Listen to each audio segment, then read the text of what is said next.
Hello friends, આજે આપણે પ્રથમ પરીક્ષા માટે વિકાસ પરીક્ષાલક્ષી અસાઇનમેન્ટ આદર્શ પ્રશ્નપત્ર સહિત જે આવેલું છે એમાં આજે આપણે વિજ્ઞાન વિષયનું પ્રશ્ન 1નું સોલ્યુશન જોવાના છે. તો પ્રશ્નપત્રનું પરિરૂપ અહીં તમે જોઈ શકો છો. 4 વિભાગમાં છે ABCD.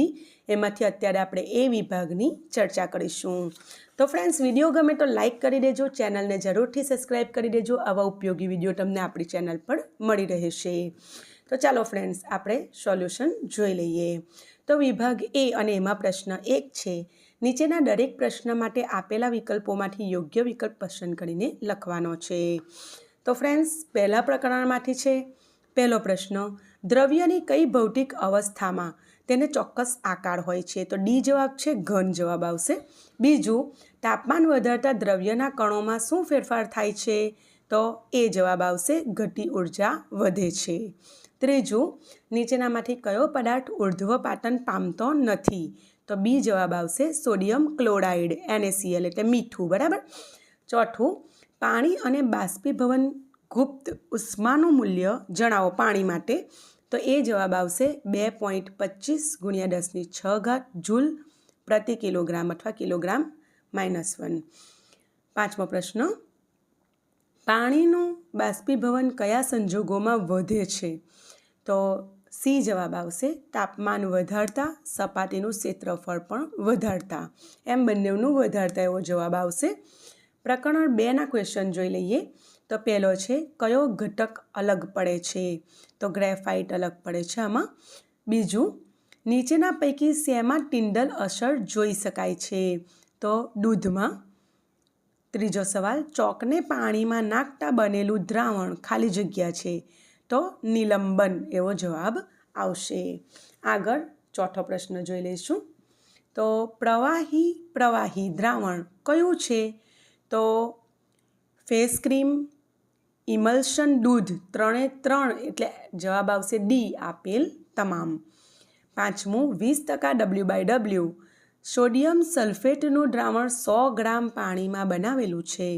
તો આ દ્રાવણમાં સોડિયમ સલ્ફેટનું દળ આપણે શોધીશું તો 25 ગ્રામ આવશે. પ્રકરણ 5ના ક્વેશ્ચન્સ જોઈ લઈએ. તો કોષમાં દ્રવ્યોના વહન માટે આંતરિક માર્ગ તરીકેનું કાર્ય કોણ કરે છે? તો બી જવાબ આવશે, અંતઃકોષ રસ જાળ. બીજું, નીચેના પૈકી કયું અંગિકા યુગ્મ પોતાનું આગવું DNA અને રિબોઝોમ ધરાવે છે? સી જવાબ આવશે, હરિત કણ અને કણાભ સૂત્ર. ત્રીજો પ્રશ્ન, કોષની શક્તિશાળી પ્રક્રિયામાં કોષીય ચલણ તરીકે કોનો ઉપયોગ થાય છે? ડી જવાબ આવશે, ATP. ચોથું, કોષની આ અંગિકા ફક્ત વનસ્પતિમાં જોવા મળે છે. સી જવાબ આવશે, હરિતકણ. પાંચમું, રંગસૂત્રો ક્યાં આવેલા હોય છે? તો એ જવાબ આવશે, કોષ કેન્દ્રમાં. આગળ ચેપ્ટર 7નું પહેલો પ્રશ્ન, એક સ્કૂટર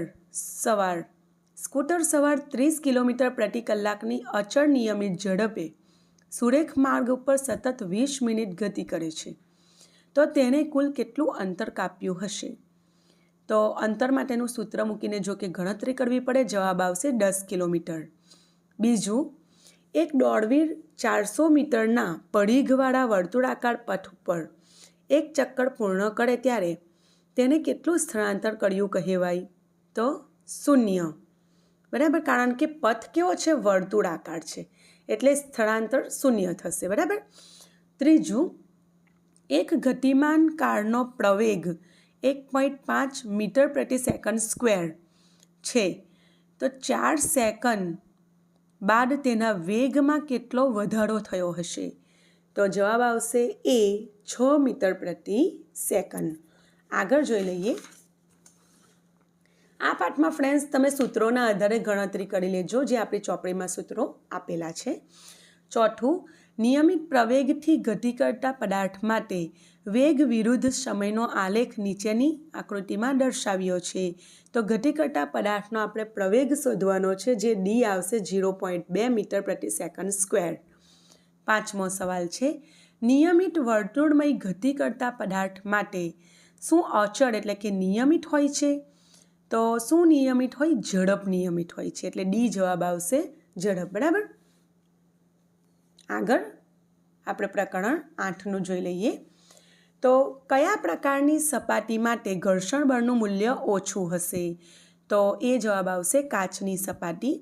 બીજું, કયો નિયમ ગુણધર્મની દ્રષ્ટિએ બળની વ્યાખ્યા આપે છે? તો બી જવાબ આવશે ગતિનો પ્રથમ નિયમ.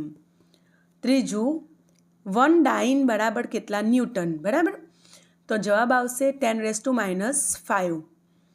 ચોથું, 10 કિલોગ્રામ પદાર્થ ઉપર 5 ન્યૂટન બળ લગાડતા પદાર્થ કેટલા પ્રવેગથી ગતિ કરશે? તો જવાબ આવશે બી 0.5 મીટર પ્રતિ સેકન્ડ સ્ક્વેર. બરાબર.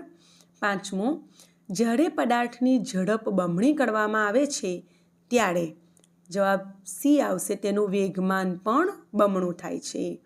તો ફ્રેન્ડ્સ, આ એ વિભાગ આપણો અહીં પૂરો થાય છે વૈકલ્પિક પ્રશ્નોનો. હવે આપણે આગળ ખાલી જગ્યાવાળા પ્રશ્નોનું સોલ્યુશન આના પછીના વિડીયોમાં જોઈ લઈશું.